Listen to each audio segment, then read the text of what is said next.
Carl Jung has found that you can see someone's true character paying attention to just two things. Not your words, not your achievements, not even your actions when they are being observed. Jung found two specific psychological signs that expose who someone really is behind his mask. And most people reveal these secrets without realizing it. Imagine this situation. You are sitting in front of someone who believed to meet a colleague, a friend, maybe even your partner. They look genuine, reliable, balanced, but something doesn't fit.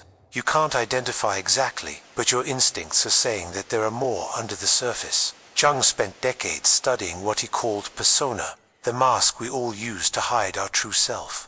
But he found that no matter how carefully someone builds his image, these two psychological indicators always escape. And when you know what to look for, you will never be deceived by a false persona. These are not complex psychological tests. These are simple observations that reveal the deepest truths about human nature. And by the end of this journey, you will not only be able to read other people as an open book, but you will understand yourself in ways you have never imagined being possible. But here is what makes Jung's discovery so disturbing. These two signs not only expose the character of other people, they force you to confront your own hidden nature. Jung wrote, "The most terrifying thing is to accept itself completely, and these two psychological windows will show you parts of yourself that you have avoided." Most people go through life believing that they can judge character through surface behaviors. They are looking for confidence, kindness, success, or charisma. But Jung understood that all of these are part of what I call the performance layer, the carefully constructed image we present to the world. The real person lives under this performance, and Jung found that no matter how skilled one becomes managing his image, two specific psychological patterns will always reveal their authentic nature. These patterns operate outside conscious control, which is why they are so reliable. Jung wrote, "Thinking is difficult. That's why most people judge, but the trial based on superficial appearances is almost always wrong.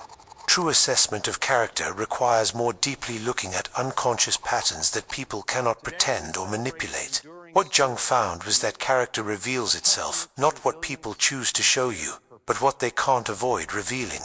If you are starting to see how this perception can transform your relationships, leave that like and subscribe to the channel. This is just the beginning of what Jung discovered about human nature.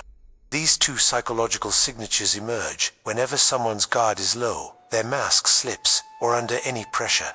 Jung's first character is what I call the shadow mapping, discovering the true nature of someone, watching who they judge harder. Jung wrote, "Until you make the unconscious conscious, he will direct your life, and you will call it destination."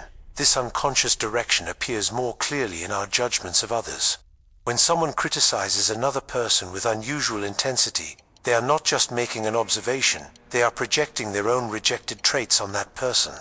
Jung found that what we hate most often is what we have buried most deeply in ourselves. He called it projection, the unconscious process of seeing our own rejected qualities in other people. The stronger the emotional reaction, the closer you are in your shadow. Let me show you how this works. Meet Roberto, a successful architect who is proud of his integrity. In all office meetings, Roberto complains about his colleague Marcos, calling him false and manipulator. Roberto's voice is rough when he talks about Mark's charm with customers. His jaw is tense when Marcos receives compliments. But here is what Jung would see.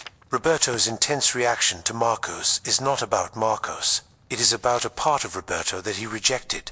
Deep down, Roberto would like to be more charming, more socially skilled, but he buried that desire because he believed it would make him false. Jung wrote, "We cannot change anything until we accept. The condemnation does not release." She oppresses. Roberto's condemnation of Marcos is actually self-oppression. He is rejecting a part of himself that could serve him well. This is why shadow mapping works so reliably. When someone judges others hard, they are always telling something about their own internal conflicts. The most often criticized features are those who pushed into the unconscious. If you've been finding yourself judging someone and realized that it has revealed something about you, it is because our shadow always manifests itself through our judgments. But the shadow projection is not always negative. Jung found that we also project positive qualities that we are afraid to claim. When someone consistently puts others on pedestals, calling them so talented or so confident, they are often projecting skills they have but do not recognize themselves. The key is to observe the emotional intensity. When someone's reaction is disproportionate, whether negative or positive, you are seeing your shadow in action. This reveals not only what they have rejected in themselves, but also what they secretly long to express. Jung's second character is what I call maintenance of the mask, observing how someone behaves when their carefully built image is threatened. Jung wrote, "The privilege of a life is to become who you truly is, but most people spend huge energy keeping those who think they should be. This maintenance requires constant effort, and Jung found that when someone's persona is challenged, when his mask slips or his image is questioned, his authentic character emerges at that time of vulnerability. Here is how to identify. Note what happens when someone faces unexpected criticisms, when their competence is questioned, or when they are caught in an error. Are they defensive, attack back, they divert the blame, or do a break, reflect and respond authentically? Let me illustrate with the history of Sandra. Sandra is a marketing director known for her calm professionalism. She built her career being the impeccable person, the one who never loses her calm under pressure. But during a high-risk client meeting, the client criticized his team's strategy, questioning Sandra's trial.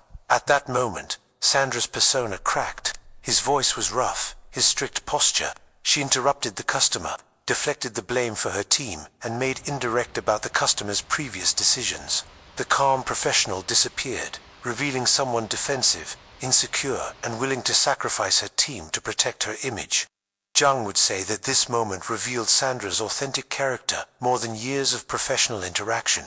Under pressure, when his carefully maintained image was threatened, his true standards emerged. Jung wrote, "The founding of all mental illness is the unwillingness to experience legitimate suffering. Sandra's unwillingness to experience the discomfort of being criticized forced the defensive patterns that revealed her character." But here is where this becomes powerful for character evaluation. These persona collapses do not happen only during larger crises. They occur in small moments along everyday interactions. When someone's phone dies and can't check social networks, when they are kept waiting more time than expected, when someone doesn't laugh at your joke. Observe micro-expressions, tone changes, changes in body language. These tiny moments when the slide mask reveals more about someone's character than hours of casual conversations. Jung understood what authentic character is not what someone chooses to show when he is prepared. This is what emerges when they are not prepared, urged, or under pressure. The most integrated people, those Jung would call individualized, show consistency between their persona and their authentic answers. His public image and private reactions align because they did the job of accepting themselves completely. Now that you understand Jung's two revelations, let's explore why they work so reliably from a psychological perspective. Jung spent his career studying what he called the psyche architecture, how the mind is organized to navigate reality while protecting the ego. Jung wrote, "The meeting of two personalities is like the contact of two chemicals. If there is any reaction, both are transformed. But before the transformation may occur, we must understand the chemical composition of each personality, its authentic character under social performance. The reason why the shadow projection reveals a character so precisely is because our unconscious mind cannot distinguish between me and another when it comes to rejected material. When Roberto criticizes Marcos for being false, his unconscious is actually trying to process his own relationship with authenticity versus social performance. Jung found that the unconscious operates through projection mapping. It projects internal conflicts in external people to make them visible and workable. The intensity of one's judgment always corresponds to the intensity of their internal struggle with that particular feature. This is why genuinely safe people in an area rarely judge others hard for weaknesses in the same area. Someone truly confident does not spend energy criticizing the insecurities of others. Someone authentically successful does not feel threatened by the ambitions of others. Jung wrote, "Solitude doesn't come from not having people around, but of being unable to communicate things that seem important to yourself." When someone consistently judges others, he is revealing his own inner loneliness, his disconnection of rejected parts of themselves. The second revelation, persona collapse, works because maintaining a false image requires a huge psychological energy. Jung called this to maintain the ego and understood that this system becomes fragile under stress. When someone's persona is threatened, their primitive defense mechanisms are activated. These defenses reveal their central psychological patterns. Do they attack, indicating underlying aggression? Do they retire, showing avoidance patterns? They divert, revealing trends of dishonesty? Or do they integrate, demonstrating psychological maturity? Jung wrote, "A man who has not gone through the hell of his passions never surpassed them." The way someone deals with criticism or challenges shows whether they have integrated their difficult emotions or are still controlled by them. If you have already noticed the true character of someone emerging under pressure, write in the comments mask. Stress always reveals the truth. These patterns are so reliable because they operate below consciousness. Someone can control your words, manage your facial expressions, and carefully create your answers when they are prepared. But when their psychological defenses are activated, authentic patterns emerge. Jung understood that character evaluation is not about taking people, lying, or exposing their failures. It is about seeing the whole person, their struggles, their defenses, their growth areas, and their authentic forces. This understanding allows genuine connection rather than superficial interaction. In addition to Jung's two primary revelations, there is a third standard that emerges when you combine them. What I call the integration test. Observe how someone deals with their own dark material when it is reflected back to them. This is the definitive assessment of character because it shows whether someone is able to grow or is stuck in unconscious standards. Jung wrote, "Someone does not become illuminated by imagining figures of light, but making darkness conscious." Here is how the integration test works. When you notice someone projecting your shadow on others, kindly reflect back to them, not accusatory, but curiously. "I realized that you really seem uncomfortable by people who show off. Have you ever wanted to show off, but held on?" Note what happens. This moment reveals more about your character than months of observation, because it tests your relationship with your own unconscious material. Let me show this into action through two different answers. Remember Roberto, who judges Marcos for being false. When asked if he has wanted to be more socially skilled, Roberto can answer in two ways. Answer 1. The defensive standard. "Are you saying I'm fake, like Mark? This is ridiculous. I'm authentic, unlike him. I don't need to manipulate people to succeed." This answer shows that Roberto is deeply defended against his shadow. Its character is rigid, its growth potential limited by its inability to recognize its own complexity. Answer to the integrative standard. "In fact, yes, sometimes I would like to be better with people. I admire Marcus's social skills, even if your approach bothers me. Maybe I'm jealous of something I would like to have." This answer shows that Roberto can support paradox, be bothered by something while also recognizing his own relationship with it. Jung wrote, "The most intense conflicts, if overcome, leave behind a sense of security and calm that is not easily disturbed." People who can integrate feedback on their shadows show this quality. They become stronger through self-awareness, no longer weak. The integration test reveals three distinct types of character that Jung has identified. The unconscious type remains completely unconscious of his projections and is defensive when confronted with them. They lack self-reflection and are often surprised by the reactions of others to them. The conscious but defended type recognizes their projections intellectually but cannot integrate them emotionally. They can say, "I know I judge people," but they cannot explore why or what it reveals about them. The integrated type can observe their projections curiously, learn from them, and use them as information about their own growth areas. Jung called these individuals not perfect, but awake to their own psychological standards. This capacity for integration predicts how someone will deal with conflict, growth, criticism, and intimacy in relationships. People who cannot integrate their dark material will repeat the same standards indefinitely, blaming external circumstances for internal struggles. But those who can work with their projections consciously become what Jung called individualized, authentic, self-conscious, and capable of genuine connection with others. Now that you understand Jung's character evaluation structure, let's explore how to apply it in real-world situations. But first, a crucial warning. Jung wrote, "Where love reigns, there is no desire for power, and where the will to be supreme, love is missing." Use these perceptions to understand and connect, not to manipulate or control. Character assessment must serve compassion, not domination. Here is how to apply shadow mapping in different contexts. In romantic relationships, listen to how your partner talks about their ex, their co-workers, or people they don't like. Do they consistently bother with selfish people? This can reveal your own struggle with healthy self-advocacy. Do you criticize needy people? They may be denying their own need for connection, but use this information to understand and support it, not to attack it. If you notice your partner by designing, you can say, "It seems that this person's shortage really bothers you." Have you ever felt that you can't express your own needs? This creates space for deeper intimacy. In professional environments, note as colleagues deal with feedback, criticism, or challenges to your ideas. Do they get defensive, divert the blame, or attack the messenger, or do a break, consider, and respond carefully? This reveals its growth, collaboration, and leadership under pressure. Jung wrote, "The shoe that serves one person squeezes another." There is no recipe for living to serve all cases. Understanding someone's character standards helps you communicate in ways that fit your psychological structure. For parents, these perceptions are invaluable. When your teenager complains that your friends are fake or draw attention, help them explore what it reveals about their own authenticity and social belonging. This builds self-consciousness rather than judgment. But remember, character evaluation is a two-way mirror.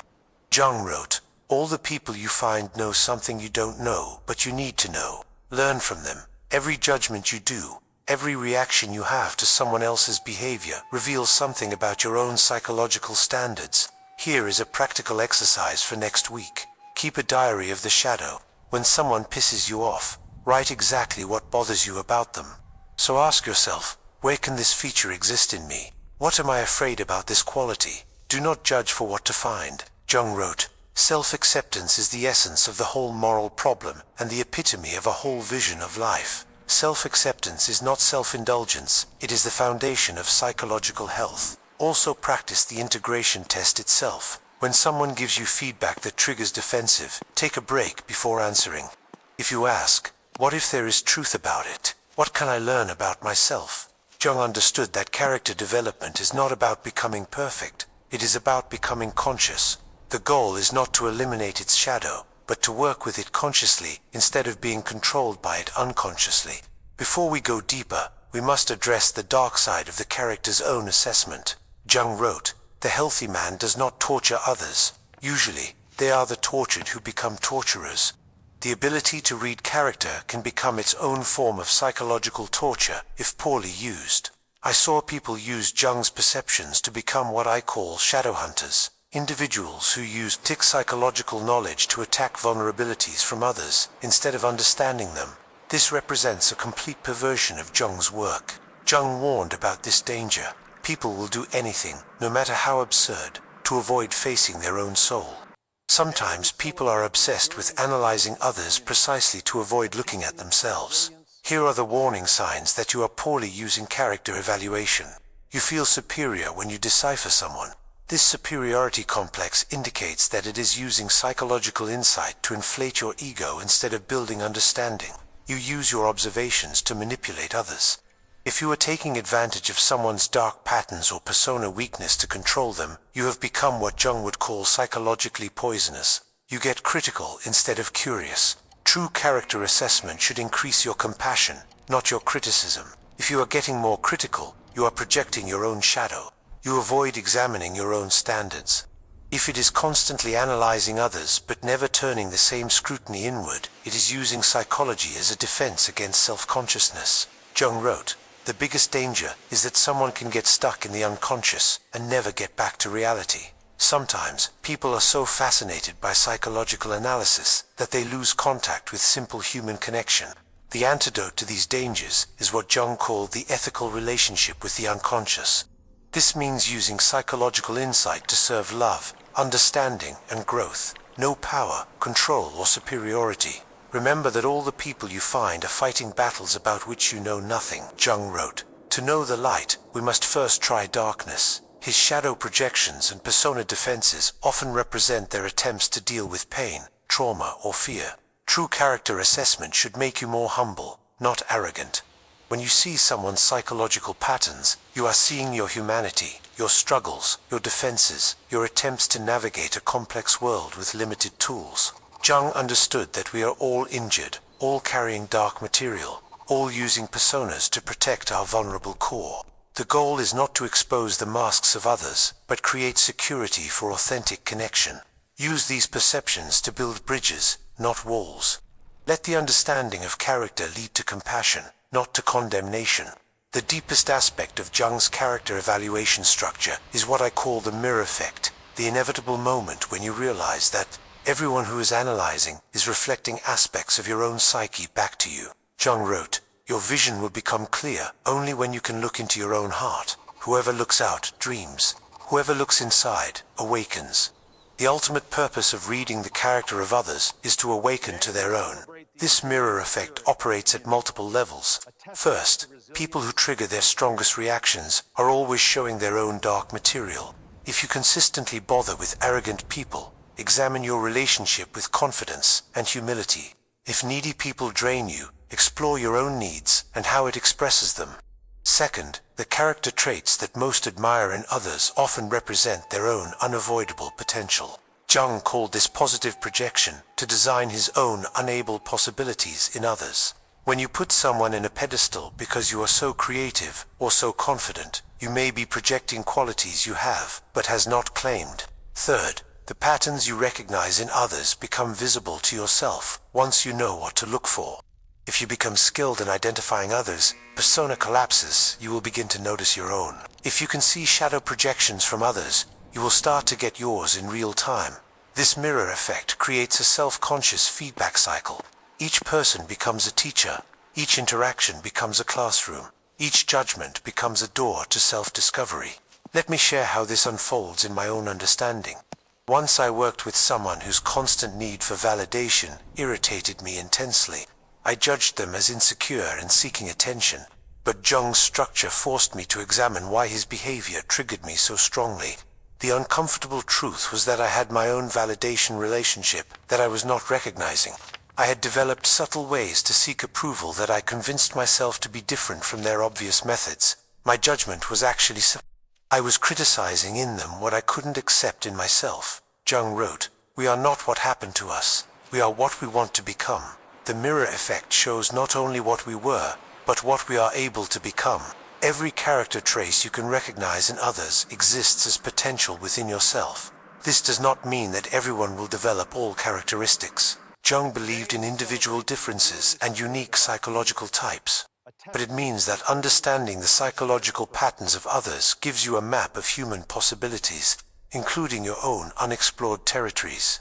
The mirror effect also explains why certain people seem familiar, even when you just met them. Jung has called this an archetypal recognition. See universal human, patterns that resonate with their own psychological structure. As you develop skill with Jung's character evaluation structure, you begin to incorporate what he has called a conscious individual, someone who clearly sees without judgment, understands deeply without manipulation, and connects authentically without losing himself. Jung wrote, "Individuality is the opposite of being a member of a group, an institution, a race, or a nation. The conscious individual thinks independently, feels authentically, and relates genuinely rather than conforming to collective standards. This consciousness has several distinctive characteristics. You see people's shadow projections with compassion instead of superiority. You understand that your judgments reveal your struggles, not your moral failures. This allows you to respond to pain under your projections instead of reacting to your own projections. You note, persona collapses without taking them to the staff. When someone gets defensive or attacks under pressure, you recognize your protective mechanisms rather than your authentic intentions. This prevents it to be pulled to unconscious drama. You can support paradox." Jung wrote, "The pendulum of mind oscillates between meaning and nonsense, not between right and wrong. You understand that people can be simultaneously kind and cruel, strong and vulnerable, authentic and defended. You use character insights to build connection instead of creating distance. When he sees someone's psychological patterns clearly, he feels more empathy for his human struggles, no less. Most importantly, you apply the same compassionate analysis to yourself." Jung wrote, "The first half of your life is devoted to forming a healthy ego. The second half is to go inside and let it go. You see your own shadow projections and persona defenses as information, not as accusations. This consciousness transforms how you move around the world. Conflicts become opportunities for understanding. Difficult people become teachers. Your own reactions become data about your internal landscape." But Jung warned that consciousness comes at a price. Solitude does not come from not having people around, but of being unable to communicate things that seem important to oneself. When you see psychological patterns clearly, you can feel isolated from those still unconsciously operating. This loneliness is not permanent, but it is part of the individuation process. You are moving from unconscious belonging to the conscious connection. The old ways to relate through shared judgments, collective personas or mutual projections no longer satisfy you, but deeper connections become possible. When you can see and accept both your own and the psychological complexity of others, it can form relationships based on authentic understanding rather than idealized projections. Jung wrote, "The creation of something new is not performed by the intellect, but by the instinct of playing, acting from internal necessity. Conscious relationships feel playful rather than heavy, creative rather than repetitive, alive rather than routine. This vitality arises when you are no longer attached to social masks, but allow yourself to appear in a true, vulnerable, and creative way before each other. It is in this space that authenticity becomes not only possible, but inevitable. By crossing this journey, you discover that the initial loneliness was just a portal. On the other hand, it finds connections that no longer support themselves in superficial expectations, but in the communion of souls that recognize each other, the same silent search for entirely. This is Jung's legacy. Teach us that individuation is not isolation, but preparation for deeper and more significant encounters. By becoming whole, you not only transform your own life, but it also offers the world a presence that inspires, strengthens, and awakens. If this video brought valuable reflections for you, subscribe now to the channel to continue receiving this type of transformative content. Leave your like to support our work and share this video with someone who needs to hear this message. And in the comments, tell how you have been living the challenges and discoveries of your own self-knowledge process. Today we celebrate the enduring spirit of our community, a testament to resilience and shared purpose.